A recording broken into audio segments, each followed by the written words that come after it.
button. Boom. We are live, guys, for another Friday night crypto conversation. So turn those cameras on. Yo, drop it is where it is you're coming from in the chat. Drop your city in the chat box. Let's see who's here. Let's see who's here. QC is global. And guys, we have a legend. We have a legend yet again. And I don't use that word legend very lightly, but low key, we've been getting legend after legend after legend on the call, right? Who we got in the house? We got Chicago, we got Colombia, North Carolina, California, we got Los Angeles, Dallas, Panama, Oregon, QC land. I love it. New York, was good, everybody. Was good. Welcome, guys. Welcome. Fort Worth in the building. Cali, Spokane. Sheesh. We all over. Atlanta, Texas. Yo, where's PR? Where's my Puerto Ricans at? ¿Dónde están los boricuas? We got Dallas in the house. Chile. Sheesh. Guys, I'm so grateful.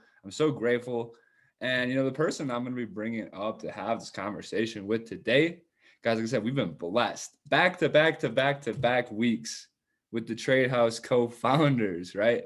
And we saved for last, but not least. I personally think, honestly, one of my favorite mentors of the TradeHouse, and just because of how savage this guy is. Guys, it's in my name, but really, this man is the true savage. This guy doesn't care what you think. He's going to tell you what you need to hear. And for me, when I was learning how to trade, honestly, this man's brain helped me create so many breakthroughs, helped me just to have so many aha moments, just how like passionate and how smart you can tell this individual is really comes off when he's educating. And it's been amazing to see his growth. I've been mentored from afar, and yet at the same time, he's so accessible. Anytime I've ever had a question about anything, he's always there. He's always been willing to help. And I mean, like I said, I'm super excited tonight to have this conversation with none only than Mr. Pugh, Mr. Jordan Morgan. Where are you at, bro? I there you see Mr. Seven Sources. What's good, man? How you doing? How you feeling? What's up? I feel good. I feel blessed, man. Appreciate you inviting me on this call. Appreciate it. Hell yeah, man. I'm excited, bro. Like, honestly, guys, if you don't know Jordan Morgan, if you gotten much exposure, he's obviously a Go Live educator, but I really look at him as the brainchild of this company. Like, this is that dude that a lot of people go to for that advice, right? He's that guy. So Jordan, again, thank you for having me on. Thank you for being here. Thank you for coming on with us. And yeah, man, let's jump right into it. So how are you feeling just about the markets as whole? I know it's been a volatile week for some of us, but I love getting this insight from the veterans. How are you feeling about the market, man? I'm ready for all season to continue. That's what I'm excited for. Yeah, I'm excited for what's to come in May, June, maybe even July. I'd say that if I was to be worried and pick, any time, it'd be Q4. Kind of, skeptical about going into September. But I'm excited for what's to come now. So I feel you. Happy for a wild summer. Just say that. It's brewing, bro. It's brewing. I feel that too. I'm really excited for the summer to come, especially with Ethereum really rocking out like it has. Yes. It's and Ethereum's the leader, Ethereum like making those new highs, just really not giving a shit and continuing to climb. I think is leading the rest of the way for the alts. Like, okay, like this, and I honestly see most alts outperforming Bitcoin this year. What do you see? What do you think about that? I agree. And even last year, a ton of alts, outperformed to where Bitcoin is now. I'd say the wild percentage ROIs really do come from the altcoins right now, at least. For sure, yeah. And with that, man, what kind of altcoins what you looking at, man? I know the TradeHouse is deep in sand, but what other altcoins are you looking at? I'm big in the gaming aspect of blockchain. I really think that blockchain can do wonders for that industry. A problem that's always existed was companies just don't want you profiting off of their game. And I have experience selling gold in a few games like World of Warcraft, or a big one was RuneScape. And so the owners of those companies really didn't want play to earn, existing. They didn't want you to monetize off of their work. And you see some platforms really getting deep into pushing play to earn. They want clients, customers to be able to make money in that industry. So I've been betting heavy in those. I can get behind. I don't know just where they're going. Besides Sand was a great one that we got to obtain at a 25 million market cap. So that's been, I'd say, Hey. the one of the biggest hitters that's loading. But on this most recent pullback, like Ultra, was that UOS, I think is the ticker. But Ultra was a big one. I think Atari, and these are small caps. These aren't big ones, but Atari coin. I think Atari has really room to just launch, and then it's Atari. They've been around forever, so I think they can do big in the gaming industry. Helium coin was one that I just believe in their system. I think how their nodes operate with providing wireless internet is a plus. So Helium coin, I liked that. I hit it big on Filecoin when China got behind that pump. So I moved everything from there into storage coin and Sia coin, seeing if I can ride those to getting close to Filecoin's market cap. I bet behind Orion, so ORN, and then Civic Coin. I think they'll pass all-time highs as well. So those are the, I guess, small caps that I bet on, and then just riding the wave on, XLM. Love that. Talked about that forever. And Ethereum, love that. And as much as I do argue about Bitcoin, I've bashed it and stuff like that. I do hold Bitcoin, so yeah. Yeah, I think everyone's got a little bit of Bitcoin, but shoot, right? It's like everyone talks some shit, but you're gonna have a little bit in your portfolio. But I hope all of you guys were taking notes. There's a few projects in there that I aren't even on my radar. So thank you for that, Jordan. That was just gem on gem on gem on gem on gem. And I noticed like you're in gaming, but you're also in identity projects and Mhm. like storage. Would you want to touch on those two industries? And because I think we've heard here a lot, everybody connected to TradeHouse definitely is deep in the gaming blockchains, and we've been deep into DeFi. So people are even getting into NFTs, but I think those are two industries that really have probably very little press or coverage or conversations about. Is like the file storage and identity industries for blockchain. So I'd love to hear your kind of thoughts on those. So, if long term, if you're gonna make money, these projects need to be, for one, improving on how we do things in some sort of way.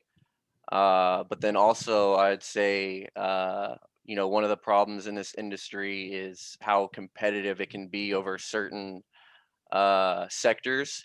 And it's so easy to just go and create coins. Like right now, you could take advantage of so many shit coins that are coming out, and the hype will just pump them up. Just always remember to TP before everyone else, because you don't want to get left holding the bag. But I believe storage coins can take away from those centralized spaces of data storage, and then how much money those data storages actually obtain can be spread out through the people by providing the extra space on their computer, or you can scale it and have tons of terabytes of hard drive space and rent it out to people. So there, it's what is really happening. And we've talked about it years ago, but what's really happening is you've got these multi billion and a few $1 trillion companies that they're the ones that provide everything to people. And blockchain is allowing us to do is we can all be the people over the space and provide, I guess you could say, everyone can have a little piece of the pie, and so that's what can happen in a lot of these industries, like video sharing, the file storage, just, things like that, and then identity. You know, there's a little bit of projects out there, at least that come to my mind, that deal with, you know, I guess you could say data storage, but for like medical bills and stuff like that. But I think Civic, with your ID, can really do something to where, like they've already got their partnership with Budweiser, dealing with vending machines and stuff for alcohol, and so it's super easy. Your ID is already verified on their system, so you can just go and, now they can regulate who's 21 and who's not. And so it's just they're just doing something different, and that's why we hopped on Sandbox. They were doing something different that no one's really done yet to that scale, and so in our eyes it was undervalued. And so it's, when you're looking around for these projects, really figure out, who's doing things differently in a not a competitive space, and if they are in a competitive space, how do they differentiate from their competitors and really stick out? Like one of the simplest ways is a badass website versus a shitty one. I mean, you would, Hmm. if you've got a good team, you would have a good website, and that was like another reason why Sandbox stood out. Their website was awesome compared to where they were in the project. Um, but yeah, like that would be my biggest thing is, the companies that are doing such different things that can really help elevate, our lives or how we do things to a better standpoint. Those are to be your profitable big winners. Oh yeah, there's, sheesh, again, so much value in that. I really, really hope you guys are taking notes. Um, because yeah, like I think what you're saying with blockchains doing their own thing, or crypto projects going and doing their own thing, I think is so huge because this space suffers from a lot of copycat syndrome, right? In my opinion, like, copycat, you're at the get-go limiting your innovation and your capability to really create something groundbreaking, right? It's like so many people with so many apps. There's like the Ethereum killer, or the Uniswap of Binance or whatever. It's like, I think it companies, when they projects limit themselves, when they try to compare and do what other coins have done, and so the leaders, the coins that blow up, the coins that you can actually get into when they're undervalued, are those things, like you said, that are like, whoa, this is different. Nobody else has done this. This is unique. This is something maybe even within a niche that is doing it way better than everybody else. And like those are industries I'm really excited to see grow. And especially with like supply chain, with VeChain is another project that comes to my mind. But those database coins, I think a lot of people really have now are aware of the world that we live in with databases. Amazon and Google obviously have gigantic databases, and then we're aware of the power of like that data and that information. So it's like they think the non-exciting stuff about crypto, but if you really know, it's like this is the most important stuff, in my opinion, of like actually being able to build an identity system decentralized, being able to Mhm. build decentralized file storage, computer storage, being able to build decentralized supply chain verification. Because those are really, I see, is like, they're boring things, but they should be services to humanity. They shouldn't be some sort of like loophole somebody has, or some sort of bottleneck somebody has on industry, right? And I know you agree with that as well. That's why we all agree with that, because we're here with crypto. And so I think that segues perfectly into like my favorite question to ask anybody about Bitcoin. Some people laugh about it. Some people are like, it always sparks great conversation. And kind of shifting gears into this and talking about like the intentions behind cryptos, what they're built for, why they're here. And I would love to hear your insight on, where did Bitcoin come from? What was the intention behind it? Yeah. Where Bitcoin came from, who knows? The intention, I couldn't even tell you that either. It was an experiment that just came on the internet one day. Um, and it's allowed us to easily move money from one person to another, kind of anonymously. It's Bitcoin is anonymous, but it's not at the same time. Mm-hmm. Um, but it's led into some crazy things over the past 10, 11 years. Yeah, I think the biggest thing that Bitcoin has done is like create money that's permissionless, because we never had any money like that before. Like, if you want to wire transfer somebody some money, I mean, shit, even transferring from my um pay quicker card to my checking account, it won't get there till Monday. Like, you know what I Mm-hmm. mean? So like it's so crazy now. You can withdraw from a broker, you can send to a friend who lives abroad, permissionless. I think that's the biggest innovation Yeah. for me behind Bitcoin, which for me leaves a little bit of a clue of like, okay, if a regulating body or someone who had already had a position of power in the system, wanted to create a new monetary system, why would they give that permission to everybody? You know what I'm Yeah. saying? Mm-hmm. Yeah, and to touch on what you said, now I have been stuck before, and when Bitcoin's been backed up by too many people sending it, and it's taken multiple days for it to just unwind. So it's got the permission list down, but as far as time, it's got issues there.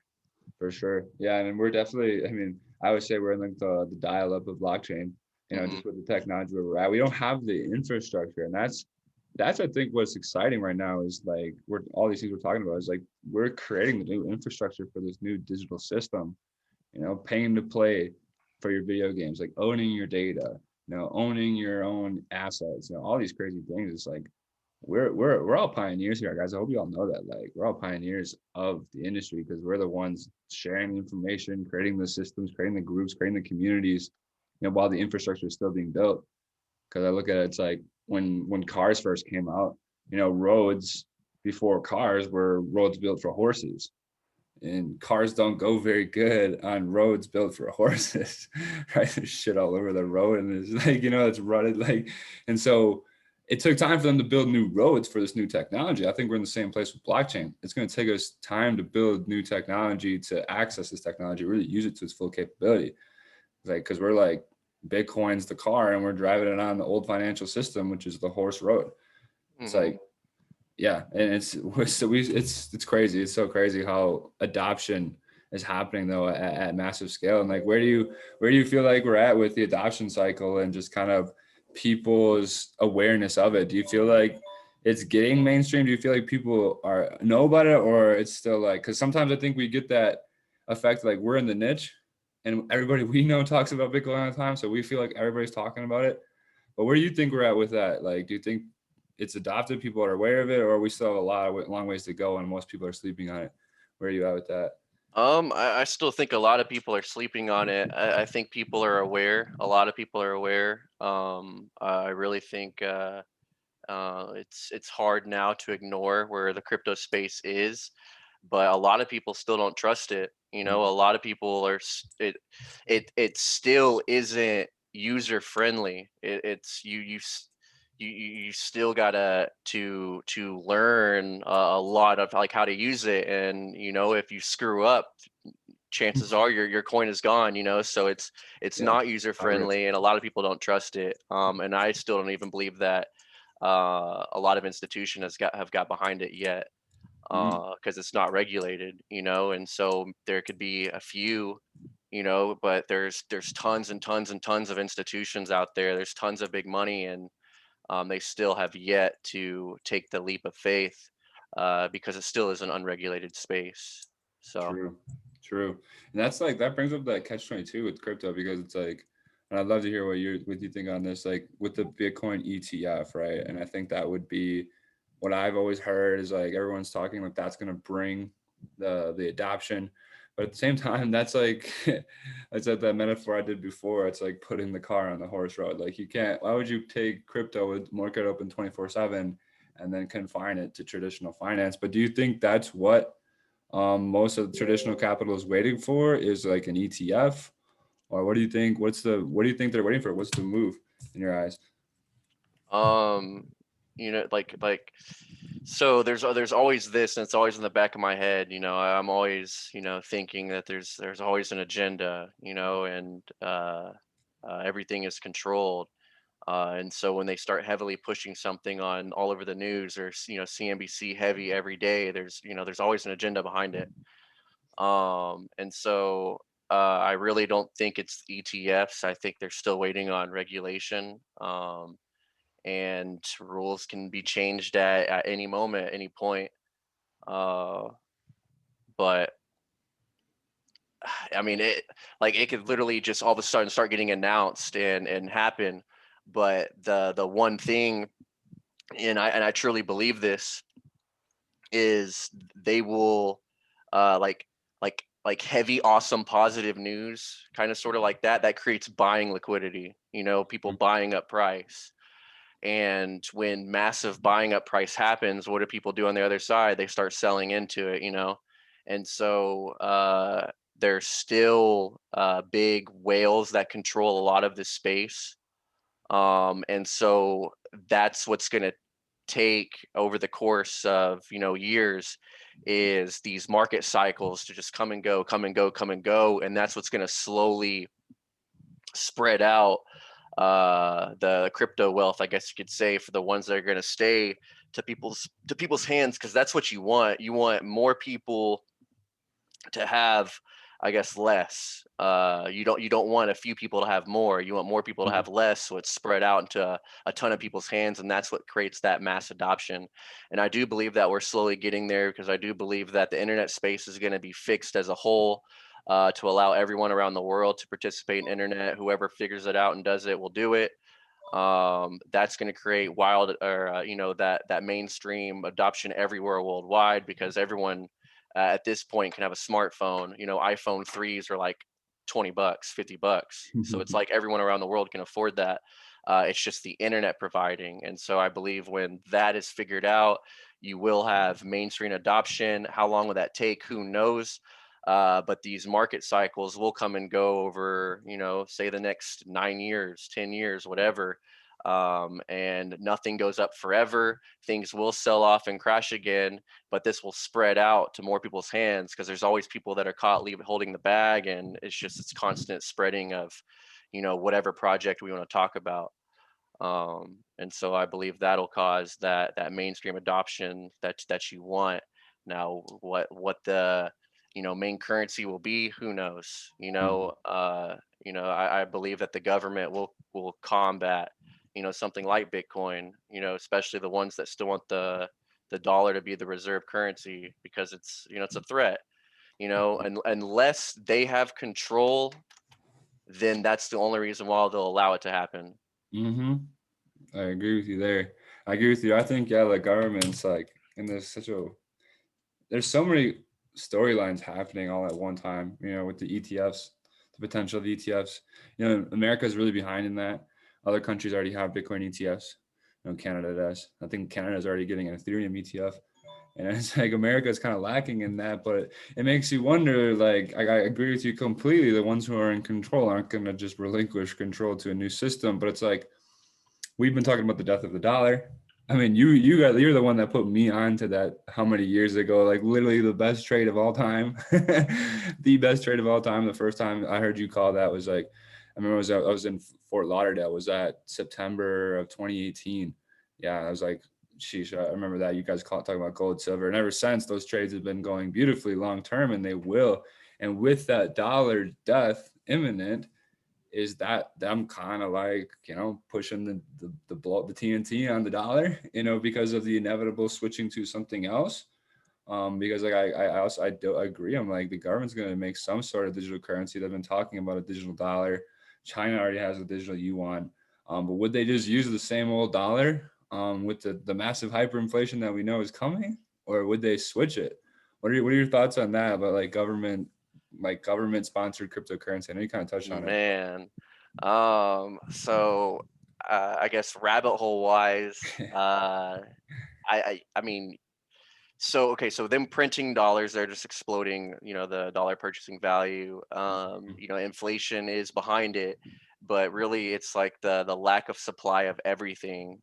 So it's like we're seeing higher pricings, but really there's less supply of everything, and so the pricing is there's less supply, so pricing's got to go up. And so it's being looked at as inflation.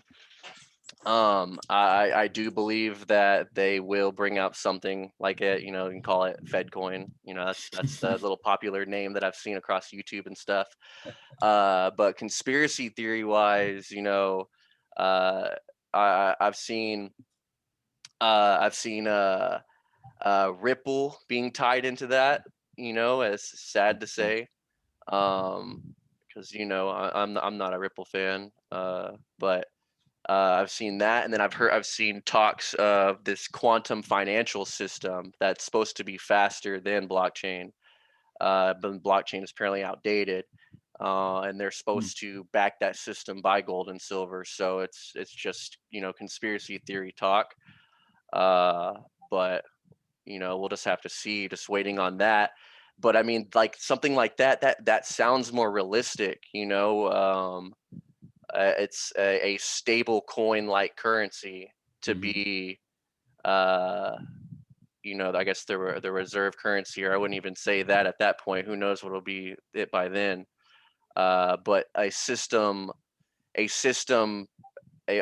blockchain system pegged value like it used to be, like how we were on the gold standard and the dollar was pegged value to gold and silver, and it was just straight value, no fluctuation really. A blockchain system like that could work out as well. You've got no big change in value that can happen in a week that can crush someone. And because the whole point is an anti-inflation system. That's it. So the whole point, that like that system right there fixes that. And money getting from A to B super fast and super cheap. That's the only two things that need to be solved. Right. That's what Bitcoin solves, right? It combats inflation, and then it can get from point A, point B, and then everybody gets a piece of the transaction fees, essentially. Not Bank of America gets all the pie, so it's like it's spread out to the people.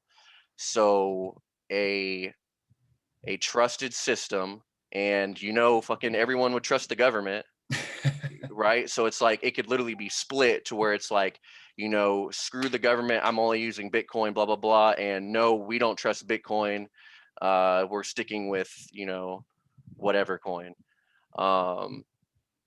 Because like that part of this industry is still an issue. If Bob goes and tries to send $1,000 and screws up and loses $1,000, he'll never come back and not use it. Whereas a controlled system with like how it is now with fake fiat currency, like I can mess up and call my bank and be like, yo, can you get my money back? And they will. And so that's what we need. And so them controlling it helps in that situation.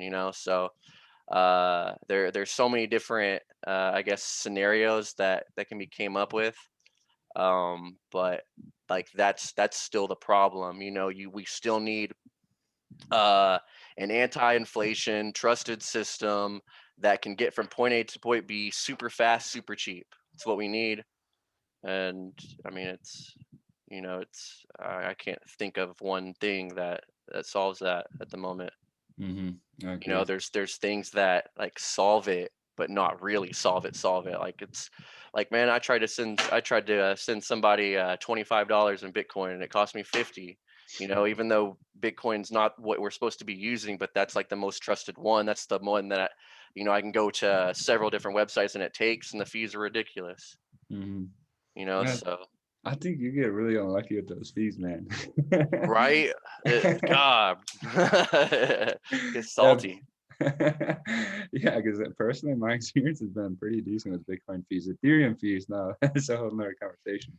Yeah, those fees are ridiculous too. Yeah, but I think you brought up some really, really good points, and like paint the picture of just like all the potential scenarios. And I've always had that opinion, like, yeah, we're gonna see government currency, we'll see people currency, and we'll see company currency, right? You know, Mm-hmm. and we've already kind of have those two. We already have company and people currency because there's blockchain protocols that were created by anonymous creators who didn't take any cut, and even protocols created by a known creator that never did a pre-mine, that never did like took any of the portions of the token. So almost like what in my opinion would be like projects like Uniswap, you know, Bitcoin, You're in Finance also had a really fair launch. Coins are like kind of we're like, and I'm sure there's plenty more examples of it, of coins that were like, we're very public oriented. We want the public to run this. We want the public to contribute. We're not going Mm-hmm. to hold it for ourselves. And then there was companies where there's projects and coins that were built where the company took 50% of the coins, you know, and so like obviously that was a company behind it with intentions to profit. And so I think it's really exciting, and this is what makes me passionate about educating on this in the space is that like I want people to know you have the choice, right? You have the choice of what kind of currency and coins you want to use now in this financial system. That's the whole point of the tech, is that freedom and choice, in my opinion. And so Mm-hmm. it's like I think yeah, what we do is so important because educating people on like, I mean, yeah, you could use that centralized coin might be a little faster, fees might be cheaper, but you know, maybe the blockchain gets shut down or something happens, you have to take that as a risk, you know, and I think that's like um yeah, I really could go on all day about it, honestly, about just how important it is to do your research with cryptocurrencies because you like, this is like freedom technology, this is trust technology, this is really that stuff that allows us to progress in so many different ways. So it's like, I applaud all of you guys here, all 53 of you guys here, spending your Friday night listening to two nerds talk about cryptocurrencies because you guys are doing the work of what's required, you know, like about understanding this stuff and creating this conversation, what's important. You know, we're not sitting here talking about Safe Moon or Dogecoin or what coin's gonna pump tomorrow night, you know. But Hey, that's one topic that we should talk about, yes, or at least remind everyone is, these small cap coins that get pumped by influencers. Be careful because mhm. someone gets left holding the bag. Chances are you're being shown it at later times than big investors, and they got to sell to somebody.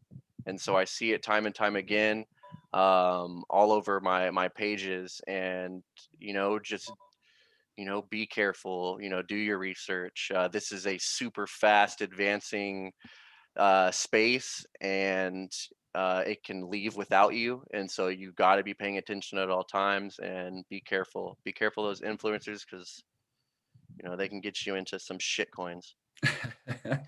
Yeah, it's like it's so funny. People be like, "Why did my coin that does nothing drop so much?" Mm-hmm. Because it does nothing, dude. Yeah, I mean, like, yeah, guys. I think the most important thing with altcoins is like, in those, my personal opinion is like, have an exit strategy before you get in the coin, Mm-hmm. because otherwise you will get sucked in that emotional train. You know, people like, and that the what was the one called? Safe Gate or Safe Moon or something like that. Elongate. I can't even get them all I've seen straight. All I've the seen elongate, yeah, safe. I've seen safe moon, Mars, Earth. All yeah, it's ridiculous. yeah, I think what Safe Moon's like marketing was like, we're gonna get you to the moon safely. Like it's like guaranteed moon or something. Like Yeah, I saw some picture meme. It was like, yeah, safe moon, moon, and then it was like going up and then down to the moon, like up from or up from the Earth, and then like fell right to the moon. so right back. Yeah, those rug pulls are like gnarly, guys. That's like the term in crypto, I think, is around the internet. It's just Hmm. called a rug pull. You know, and it's like, yeah, you got your coin, it's pumping, everyone's talking about it, it's all great, it's blowing up on the internet. And the next day you wake up, you know, you went to sleep like a normal human being does, and the rug got pulled underneath you, and you're down 50, 60, 70, 85, 90%. Um, saw photo 6K to 400K. Sheesh. Sheesh. What do you kind of related topic, but what's your opinions on Elon Musk as a crypto influencer? I think he's a puppet. Really? I think he pushes an agenda. He's a puppet. Yeah. Mm. Yeah, he's definitely a troll. Like, but Well, it's this. Like, okay, so how heavily controlled the social media space is in order for you to have such powerful, huge influence with millions and millions and millions of people, they allow you to have it or they don't. I believe that Trump proved that. And mm, so if he's pushing something else other than the agenda that needs to be pushed, you get silenced. jeez. that was powerful. And she that I never thought about it that way. I've never thought about Elon Musk that way. I literally thought, oh man, this guy's got some Doge.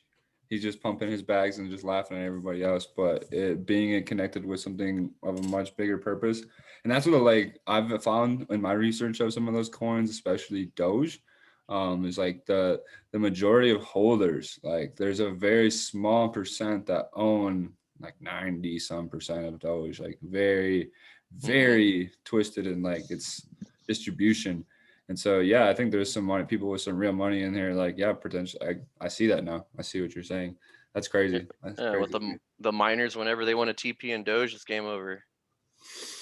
dude. And they make 10,000 Doge coins every minute. Yeah.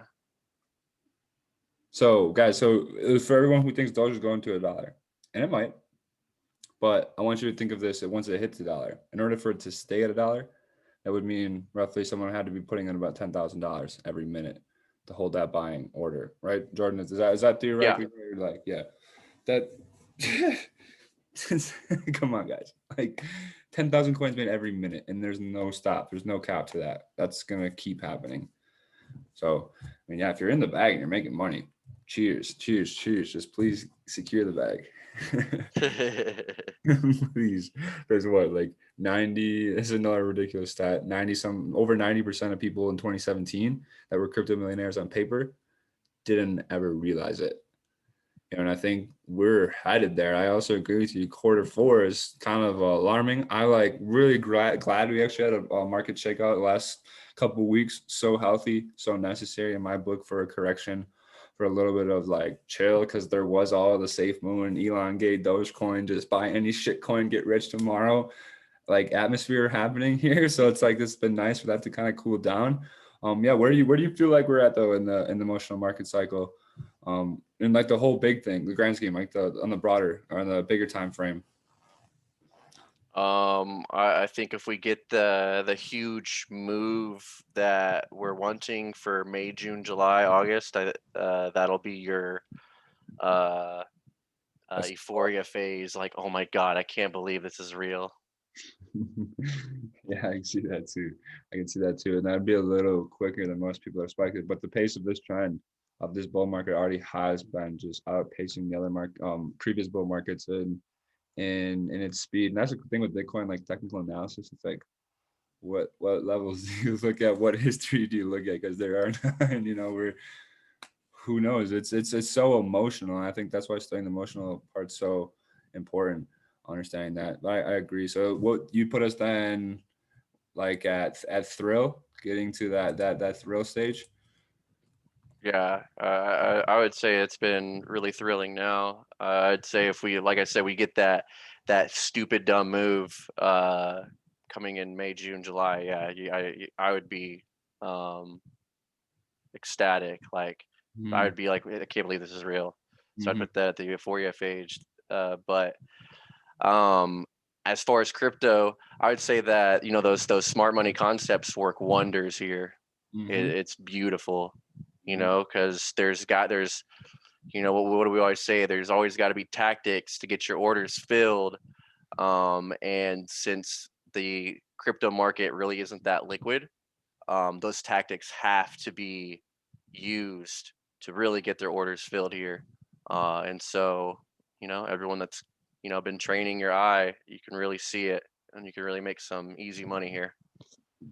Big facts. Big facts. That's yeah. If y'all guys are not plugging into these sessions on Go Live and like you guys aren't making money here, like, I'm a savage, guys. I'll just tell you because y'all ain't plugging in. That's the only reason why. But how with that, being said, I would love to hear. Maybe you got a number, maybe you don't. But how high do you think Bitcoin can go? What's the popular common number? 200, 250K. I think so. Uh, yeah, so I mean that'd be nice. Honestly, I don't know. I think everyone's just guessing at this point. Yeah. Um, but as a Bitcoin holder, I hope it goes as high as the moon. And then to answer that Omni question, I think it's healthy that Omni accumulates between 0.05 to 0.03. It needs to stay in that imbalance and trade in it for a while and create a base, an accumulation base, and it'll be healthy for it to continue going higher. Yes, sir. I love economy. Half the market of gold by end of the year. What's gold? I think is gold at 10 trillion, 9 Yeah, trillion. 10, 11 trillion, something like that. I think if Bitcoin gets that fully at that, I think it's 450. So half of that would be, yeah, right around that 200, 300. I've seen Yeah. $1 million. I love asking people because I think it's like, sometimes crypto can be very serious and all these complex things. So it's fun to sometimes throw darts on the wall. I'll be like, I'm going for $1 million. That's my number. Yeah, it takes all projects with it. Everyone's making Yes. money off everything, but just like we saw in Hyperinflation. 2017, 18, when the TPs start happening, it happens fast. Oh yeah. Yeah. So, it's better to be out early than late. Yeah, yeah, exactly. Have your take. It's a good position to be in. If you've been in the markets, you've been building your positions. It's a great position to be in now, where you're already considering that exit strategy, Hmm. already planning key levels. That's what sets you apart. It's just like a lot of people are still talking about getting in. We're already talking about getting out. Hmm. And yeah, like for me, yeah, 200K is a big take profit level for me, big time, big time. And I'm honestly more excited about Ethereum versus Bitcoin. I think Ethereum's having its waking up party this year. Like the same way 2017 was people finally being like, okay, yeah, I've heard about this Bitcoin thing, but it's actually making money. I want to get into this thing. Like, what do I got to do? Hmm. And now people already know about Bitcoin, but now Ethereum's like that same status. Like it was a thing that everyone knew about, but now everyone's like, I want to get in this shit. Like I'm ready. Like ETH is really, really exciting, especially that ETH BTC chart. Whew, that weekly accumulations. I mean, I'm a big Ethereum holder. I love Ethereum, and I think it's the best decentralized app project out there. And then that's the only one I can name a ton of dApps on. I can't do that mhm, with anything else. mhm, So I could care less about everything else. That's mhm. just where all the badass projects are. So Exactly. once they have their shit figured out with fees, game over. I mean, and they're really, really working on like the Hmm. fees are pretty low right now. They're at all-time lows. GWEI, whatever people call it, EIP 1559. Polygon's really blowing up. Scaling solutions are going a lot of volumes moving to some scaling solutions like Polygon. And yeah, like I said, Hmm. that's my always warning. It's like don't fall in love with the Ethereum killers because Polkadot, Cardano, Solana, whatever the new one is now this week.